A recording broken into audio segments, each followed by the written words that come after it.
Hey guys, welcome to my channel. We are reading K.R. Alexander Last Laugh by Scholastic. I did get permission from Scholastic to read this.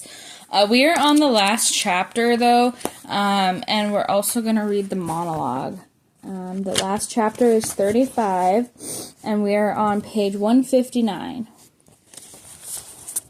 Chapter 35.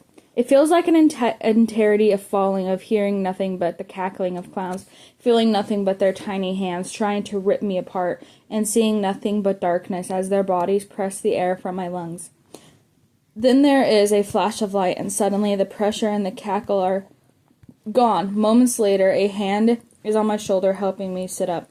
Shock and confusion mumble my brain because the person helping me up is Grandma. She smiles down at me, looking stronger and healthier than I've ever seen her. In the flesh, she replies. I glance around. The clowns are all scattered around the room, but they are lifeless. Nothing more than dolls and figurines and tchotchkes. What did you do? I ask. A little magic, she replies with a wink. I'll teach you it someday. You have the spark. Wait, what? Grandma just smiles. I just don't understand, I say. You were sick in the hospital. How did you? Mordeth had been draining my power, Grandma says. When all the clowns were releasing, he was able to drain more and more. By locking them back in the room, you helped me get my strength and powers back. Just in time, too. It seems it was wise to force Mordeth in here, where he was weak. But without my spell to seal him back into the doll, he would have broken free. I jolt away from the giant doll at my end, the one that had contained Mordeth, and apparently still does. You mean he isn't gone? Grandma shakes her head. An evil that's strong cannot be defeated, only contained. So yes, he is still bound to the doll. But so long as he remains here, he is harmless. I stare at the doll. I stare back. Its eyes are just glass and its smiles just pain.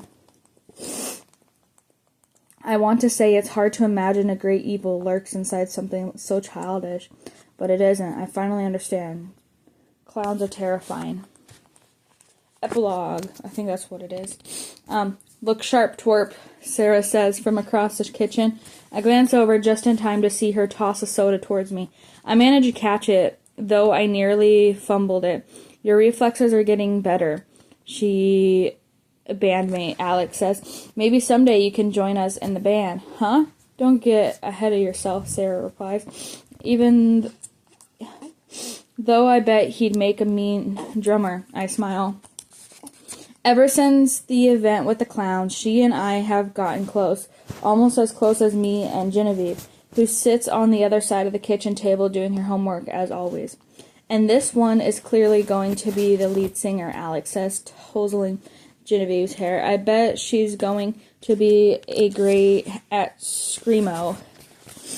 Genevieve rolls her eyes and doesn't look up from her homework. Alex comes over and sits next to me. What are you working on? She asks. History, I reply. Ick, she says. I nod in agreement. You too, Sarah says. Always so studious. Genevieve shrugs, and Alex starts helping her with her homework.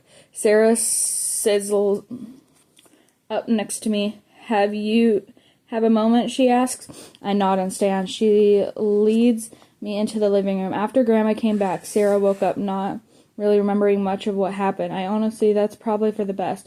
I wanted to thank you, she says, for, saving my life. I thought you said you couldn't remember. I couldn't, Sarah says. I think I blocked it out. You know how much clowns scare me, but I talked to Grandma and she filled me in. I bit my lip. I hate getting thanked. It was nothing, I say. It was definitely something, she replies. I owe you my life, and I'm sorry I didn't believe you earlier. It's okay, really, I say. I'm just glad you're safe. She pulls me in for an awkward hug, then she stands up straight. I almost forgot. She darts off, leaving me standing there, and really wishing I just to be doing my homework. Gareth and I have the dungeons to beat, and we're supposed to start in 30. But I can't play unless homework is done. Here, Sarah says, bounding back in the room. I got you something. Memento. And a thank you. She hands me a small wrap parcel about the size of an avocado. You shouldn't have, I say, unwrapping the gift. I found it at the antique store nearby. It didn't have a price tag, so they gave it to me for free. How cool is that? Pretty sweet, I say. I freeze when I see what's inside, a tiny glass clown figurine.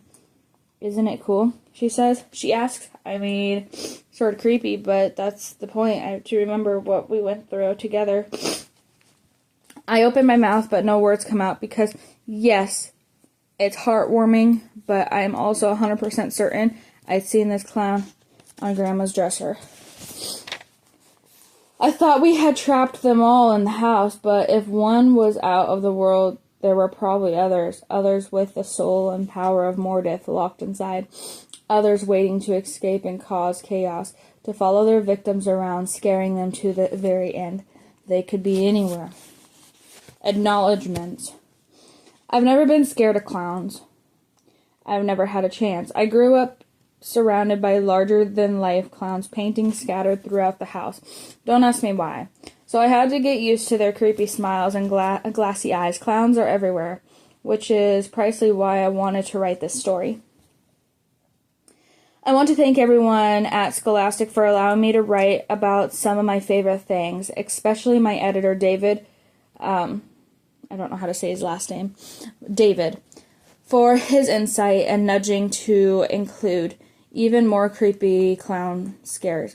A huge shout out to Jana and the entire Fairs team for their incredible enthusiasm. It's been such a life-changing experience working on these. Thanks to my agent Brent Taylor for his continued support, and to my friend and fellow author Will Taylor for always lending an expert eye. But mostly, my thanks goes to you, dear reader, for loving these creepy tales and always asking for more. I can't wait to share even more scary stories with you soon. Just maybe avoid collecting any clown dolls until then. It might not be safe. And then about author. K.R. Alexander is I don't even know that word for an author. Alex R. Koller.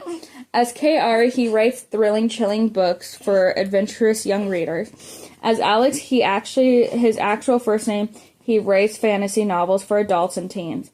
In both cases, he loves writing fiction drawn from true life experiences. Alex has traveled the world collecting strange and fascinating tales from the misty moors of Scotland to the humid jungles of Hawaii. He is always on the move, as he believes there is much more to life than what meets the eye.